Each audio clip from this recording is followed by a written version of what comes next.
ओम श्री गुरुभ्यो नमः। ओम नमो भगवते वासुदेवाय। ओम श्री कृष्णाय परब्रह्मणे नमः।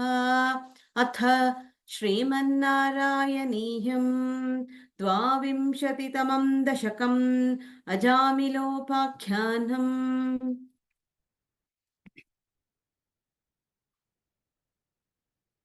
अजामिलो नाम महीसुरः पुरा चरन् विभो धर्मपथान् गृहाश्रमे। गुरोर्गिराकाननमेत्य दृष्टवान् सुदृष्टशीलां कुलटां मदाकुलां। स्वतः प्रशान्तोऽपि तदा हृताशयः स्वधर्ममुत्सृज्य तया समारमन्। अधर्मकारी दशमी भवन् पुनः दधौ भवन्नामयुते सुते रतिम्। समृत्युकाले यमराजकिङ्करान् भयङ्करान् त्रीन् अभिलक्षयन् भिया पुरामनाक्त्वत् स्मृतिवासना बलात् जुहावनारायण नामकं सुतम्। दुराशयस्यापि तदा त्वदीयनामाक्षरमात्रवैभवात् पुरोऽभिपेतुर्भवदीयपार्षदाः चतुर्भुजाः पीतपटा मनोरमाः। अमुञ्च सम्पाश विकर्षतो भटान् विमुञ्चते त्यारुरुधुर्बलादमी। निवारितास्ते च भवज्जनैस्तदा तदीयपापन्निखिलन्यवेदयन्। भवन्तु पापानि कथन्तु निष्कृते कृतेऽपि भो दण्डनमस्ति पण्डिताः। स निष्कृतिः क्यौ विदिता भवादृशाम् इति प्रभो त्वत्पुरुषा भपाशिरे। श्रुतिस्मृतिभ्या विहिता व्रतादयः पुनन्ति पापन्न लुनन्ति वासनाम्। अनन्तसेवा तु निकृन्तति त्वयीमिति प्रभो त्वत्पुरुषा भपाशिरे। अनेन भोजन्म सहस्रकोटिभिः कृतेषु पापेष्वपि निष्कृतिः कृता। यदग्रहीनाम भयाकुलो हरेः इति प्रभो त्वत्पुरुषा बभाषिरे। नुनाम बुद्ध्यापि मुकुन्दकीर्तनं दहत्यघौघान् महिमास्य तादृशः।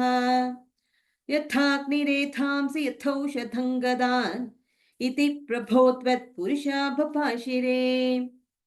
इतीरितैर्याम्य भटैरपाश्रुते भवद्भटानां जगनेति रोहिते। भवत्स्मृतिं कञ्चन कालमाचरन् भवत्पदं प्राविभवद्भटैरसौ। स्वकिङ्करावेदन शङ्कितो यमः त्वदङ्घ्रिभक्तेषु न गम्यतामिति। स्वकीयवृत्त्या न शिशिक्षदुच्चकैः सदैव वातालयनाथ पाहि माम्। इति श्रीमन्नारायणीये अजामिलोपाख्यानं नाम द्वाविंशतितमं दशकं समाप्तम्। नारायणाखिलगुरो भगवन्नमस्ते। नारायणाखिलगुरो भगवन्नमस्ते।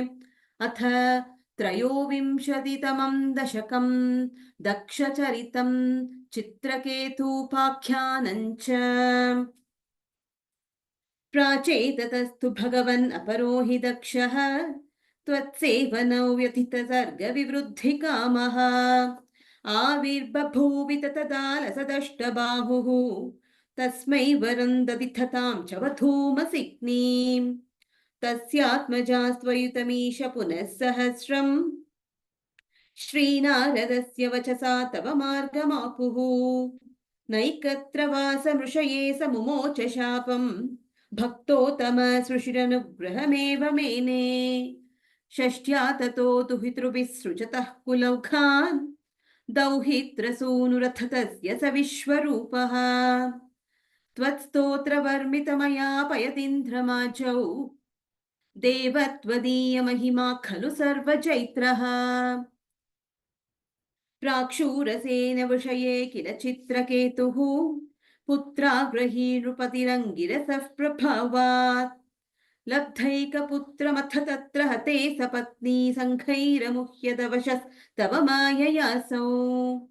तन्नारदस्तु सममङ्गिरसादयाळुः सम्प्राप्य तावदुपदश्य सुतस्य जीवम् कस्यास्मि पुत्र इति तस्य गिरा विमोहम् त्यक्त्वा त्वदर्चन विधौ नृपतिन्ययुङ्क्त स्तोत्रम् च मन्त्रमपि नारदतोऽथ लब्ध्वा तोषाय शेषवपुषो ननु ते तपस्यन् विद्याधराधिपतितां स हि सप्तरात्रे लब्ध्वाप्यकुण्ठमतिरन्वपचद्भवन्तम् तस्मै मृणालधवलेन सहस्रशीर्ष्णा रूपेण बद्धनुति सिद्धगणावृतेन प्रादुर्भवन्न चिरतोऽनुतिभिः प्रसन्नः दत्त्वात्मतत्त्वमनुगृह्य तिरोदधाथ त्वद्भक्तमौलिरथसोऽपि च लक्षलक्षम् वर्षाणि हर्षुलमना भुवनेषु कामम् सङ्गापयन् गुणगणं तव सुन्दरीभिः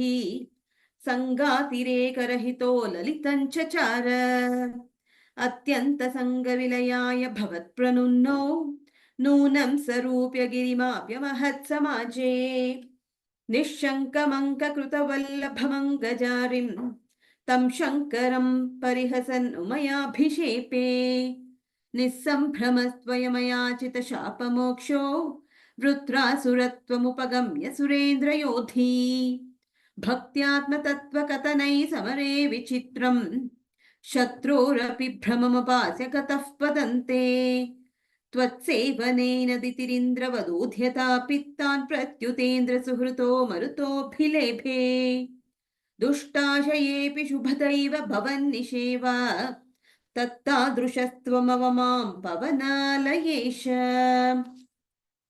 इति श्रीमन्नारायणीये दक्षचरितं चित्रकेतूपाख्यानं चेति त्रयोविंशतितमं दशकं समाप्तं नारायणाखिलगुरो भगवन्नमस्ते नारायणाखिलगुरो भगवन्नमस्ते।